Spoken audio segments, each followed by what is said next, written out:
Queridos amigos, sejam bem-vindos ao canal Videira Espírita. Meu nome é Cristina Brito, este é o programa Projeto 15 Minutos, o Livro dos Espíritos. Aqui diariamente vemos o primeiro livro da codificação espírita, feita por Allan Kardec, o Livro dos Espíritos. Estamos atualmente no livro segundo da obra, que é composto de 11 capítulos. Este livro segundo trata do mundo espiritual ou mundo dos espíritos.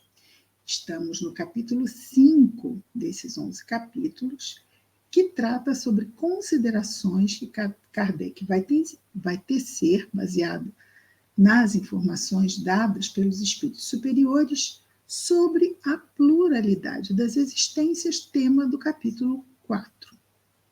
Estamos aqui. Ontem até ultrapassamos, não é? Porque me distraí por completo aqui, numa passagem que Kardec trouxe, narrada por Mateus, que fala sobre a reencarnação, quando Jesus fala da profecia, não é? Porque os homens do templo, os apóstolos perguntam a Jesus sobre por que os escribas dizem que é preciso que Elias venha primeiro. Então, Jesus vai dizer, olha, na verdade Elias já veio, né, e o mataram. E eles entenderam, diz lá Mateus, que se tratava então de João Batista. Então, os discípulos compreenderam que era de João Batista que ele lhes falava. Dando continuidade, diz-nos Kardec, já que João Batista era Elias, então houve a reencarnação do espírito ou da alma de Elias no corpo de João Batista. Um corpo onde ele assumiu a personalidade, não é, de João Batista. Nós vamos dizer assim, nos identificando, tendo novas identidades. Claro, o espírito é sempre o mesmo, mas a identidade vai mudando conforme a encarnação. Numa encarnação vai se chamar um nome, vai ter nascido no ano tal, no país tal, a outra encarnação vai ser do sexo masculino, feminino, e na outra encarnação pode ser tudo diferente, não é? Mas o espírito sempre o mesmo.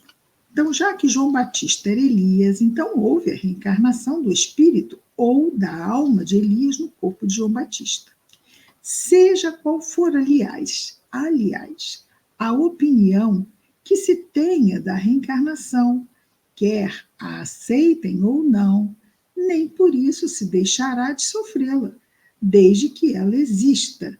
Não obstante, ou seja, embora todas as crenças em contrário. Aqui o Kardec já tinha dito, Deus não vai perguntar se concordamos ou não. A lei vai ser aplicada a todos, não é? O ponto essencial é que o ensino dos espíritos é eminentemente cristão, ou seja, se baseia na revelação do Evangelho que Jesus nos trouxe. Isso é muito importante. Existem espíritas que tentam dissociar Jesus da doutrina espírita. Não dá para dissociar Jesus da doutrina espírita. A doutrina espírita, sendo a terceira revelação, tem que se apoiar sobre a primeira e, subsequentemente, sobre a segunda. A segunda é o Evangelho. Então, Kardec nos diz com muita propriedade que é um ponto essencial que o ensino dos espíritos é eminentemente cristão. Apoia-se na imortalidade da alma, nas penas e recompensas futuras, na justiça de Deus, no livre arbítrio do homem, do ser humano, na moral do Cristo. Logo, o Espiritismo não é antirreligioso. Está escrito aqui. Logo, não é antirreligioso. Temos raciocinado, como dissemos, fazendo abstração de qualquer ensinamento espírita que, para certas pessoas, não tem autoridade. Para certas pessoas que estão no espiritismo, não quer dizer nada. Se nós e tantos outros adotamos a opinião da pluralidade das existências, não é somente porque veio dos espíritos. Claro, porque também tem espíritos que são inferiores e vão dizer coisas no nível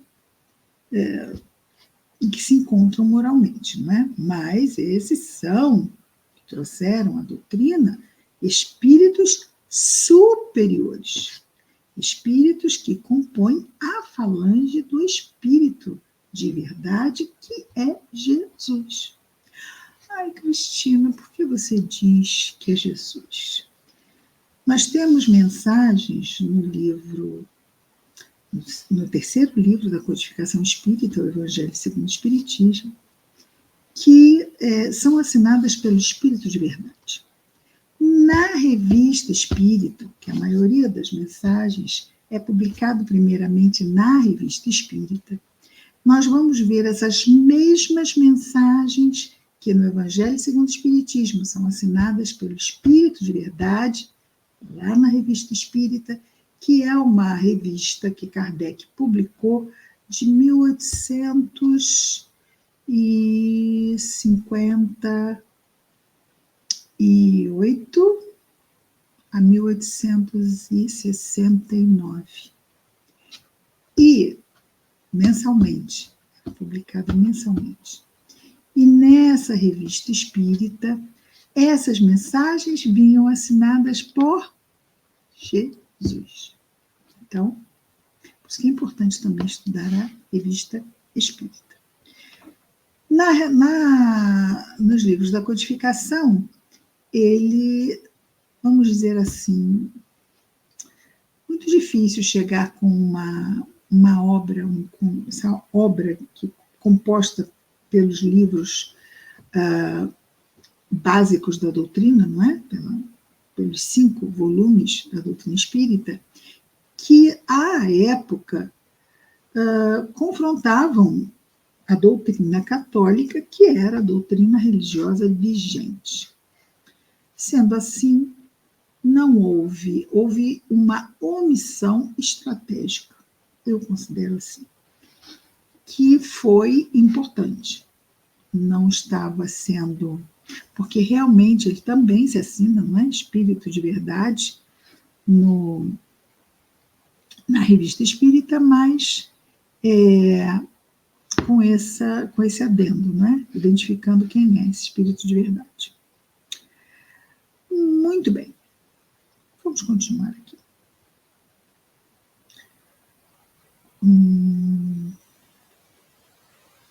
Se nós e tantos outros adotamos a opinião da pluralidade das existências, não é somente porque veio dos espíritos, mas porque nos pareceu a mais lógica e porque só ela, resolve questões até então insolúveis. A reencarnação, não é? Onde está a justiça de um bebê morrer em ter idade, já que ele não teve tempo de fazer nada de mal? Então, tudo isso a reencarnação vai nos explicar. Viesse ela de um simples mortal, ou seja, essa revelação da reencarnação, e tê-la-íamos adotado do mesmo modo. Então, não é porque veio dos espíritos, é porque é lógica. Não hesitando um segundo em renunciar às nossas próprias ideias. No momento em que um erro é demonstrado, o amor próprio tem muito mais a perder do que a ganhar, obstinando-se numa ideia falsa. Para quem insistir numa ideia falsa? Não, porque eu disse que acreditava naquilo ali, eu não vou voltar atrás. Isso não faz sentido. É puramente um orgulho vazio e tolo. Porque a verdade ela se impõe, daqui a pouco ficamos ridículos, insistindo em coisas que não fazem sentido, não é? Ah, Cristina, mas daqui a pouco pode levar séculos. Para o espírito imortal, é daqui a pouco. No momento, já vimos isto. Do mesmo modo, tê-la-íamos repelido, embora vinda dos espíritos, se nos parecesse contrária à razão. Então, o fato de vir dos espíritos não é o relevante. O relevante é ela fazer sentido. Ela, vamos dizer assim, estar sendo aceita pelo nosso discernimento e pela nossa razão. Como repelimos tantas outras, diz Kardec, pois sabemos por experiência que não se deve aceitar cegamente tudo o que venha dos espíritos, da mesma forma que não se deve aceitar às cegas tudo que proceda da parte dos homens, ou seja, quando fala homens, são encarnados. Seu primeiro título, ao nosso ver, é, antes de tudo, o de ser lógica, ou seja, o título aqui é o reconhecimento, né? Um título como o de cidadão honorário da cidade, é um título, não é? Então, o primeiro título dessa doutrina da reencarnação é a de ser uma doutrina lógica. Mas também há outro, o de ser confirmada pelos fatos. Muito interessante. Fatos positivos e, a bem dizer, materiais, que um estudo atento e racional pode revelar a quem se deu o trabalho de observar com paciência e perseverança e diante dos quais a dúvida não é mais possível. Quando esses fatos se tiverem vulgarizado, ou seja, se tornado comuns, não é? Do conhecimento de todos,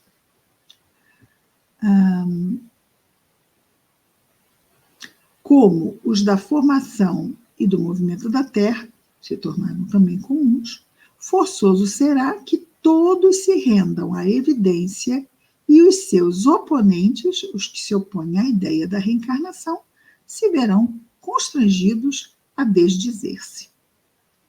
Reconheçamos, portanto, aqui nós temos uma nota de pé de página, uma nota do tradutor. Na segunda edição, 1860, a primeira edição de O Livro dos Espíritos é de 1857 e tinha bem menos questões do que a segunda edição. A segunda edição saiu ampliada, com mais questões. Mas na segunda edição, que é de 1860, parte desse parágrafo estava assim redigido. Seu primeiro título, ao nosso ver, é, antes de tudo, de ser lógica. Até aqui, tudo igual. Mas também há outro, e são os fatos que vieram confirmá-la, fatos positivos e, a bem dizer, materiais, que um estudo atento e racional pode revelar a quem se deu ao trabalho de observar com paciência e perseverança e diante dos quais a dúvida não é mais possível. E Kardec o tradutor coloca aspas e grifos nossos. Como se vê, Kardec suprimiu mais tarde a expressão grifada,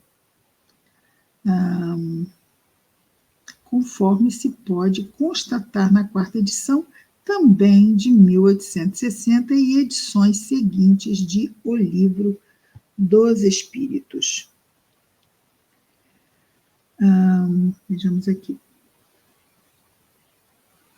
Estou querendo ver se eu percebo, essas letras são tão pequenininhas, aí a expressão que ele diz, expressão grafada. Aqui, é essa. E são os fatos que vieram confirmá-la.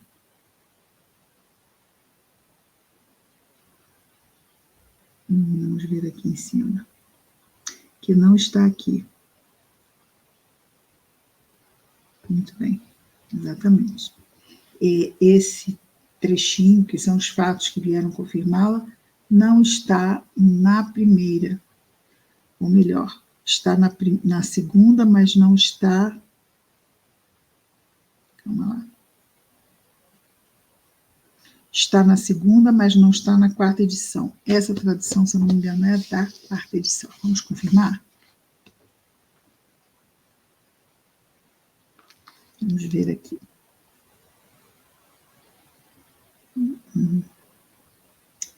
Ok. Ele usa a segunda edição, a quarta edição, a quinta edição, a sexta edição, a 10ª edição e a 12ª edição, edições francesas, ok? E o nosso tradutor do livro que usamos, para que tenham uma ideia, é o Evandro Noleto Bezerra, que fez essa tradução de O Livro dos Espíritos, comemorativa aos 150 anos do lançamento de O Livro dos Espíritos, ok? Em 2007. É isso? 2007, vamos ver, queremos... Isso, exatamente. Essa edição foi lançada em 18 de abril de 2007, porque o Livro dos Espíritos foi lançado no dia 18 de abril de 1857. Então, 150 anos, 18 de abril de... Olha, passei de novo. De 2007. Passei de novo. Vamos parar aqui.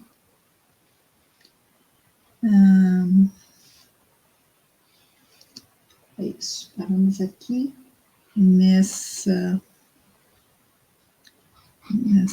esse parágrafo. Amanhã vamos começar pelo reconheçamos, portanto, em resumo, ok? É isso.